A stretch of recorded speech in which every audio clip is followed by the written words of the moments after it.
ఇప్పటికి కూడా ఈ రోజు మీటింగ్ ఇది.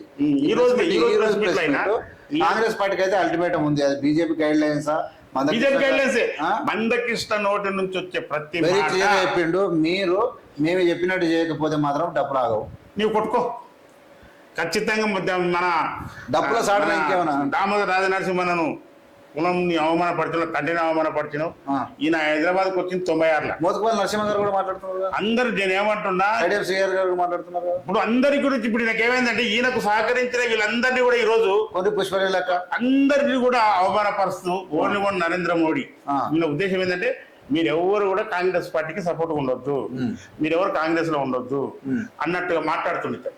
కానీ మేము చెప్తున్నాం, కాంగ్రెస్ మాకు కన్న తల్లి, కాంగ్రెస్ మాకు తిండి పెట్టింది, కాంగ్రెస్ మాకు భూమి ఇచ్చింది, కాంగ్రెస్ మాకు ఇల్లు ఇచ్చింది, కాంగ్రెస్ మాకు రిజర్వేషన్ ఇచ్చింది, కాంగ్రెస్ మాకు వర్గీకరణ చేసింది. ఇలాంటి దొంగ మాటలు ఇంకా మా బతుకులు అభివృద్ధి చేసుకోవడానికి అవసరం లేదు. ఇంకోటి మేము ఉద్యమాలు చేయడానికి కూడా సిద్ధంగా లేదు.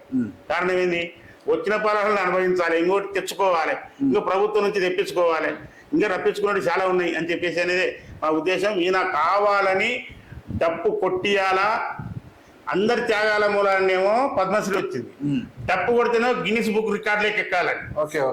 ఈయన ఉద్దేశం అంతా ఏంది, గిన్నిస్ బుక్ లో ఎక్కాలి. ఒక్క దగ్గరికి 1,00,000 డప్పులు తెప్పించి కొట్టినోడు ఎవడరా నాయనని ఈయన. అబ్బో, దేనికోసం అనే అంశం కూడా ఉండాలి. లేదు, అంశం లేదు. ఇప్పుడు ఏమంటారు, అంశం అంటే పర్మిషన్ ఇవ్వవు, కానీ సంస్కృతి కార్యక్రమం చేస్తా కదా, కొంగర కాలంలో కొట్టు.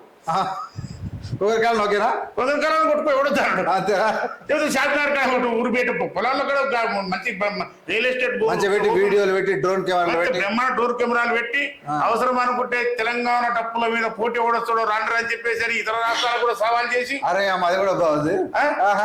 ఇప్పుడు నేను కృష్ణమాయకు ఒకటే విజ్ఞప్తి చేస్తున్నా, నీవు హైదరాబాద్ వచ్చి తెలంగాణ ఆంధ్రప్రదేశ్ ఉంది, పోరాటం డప్పు అడ కొట్టు, ఢిల్లీలో పోరాటం డప్పు కొట్టు.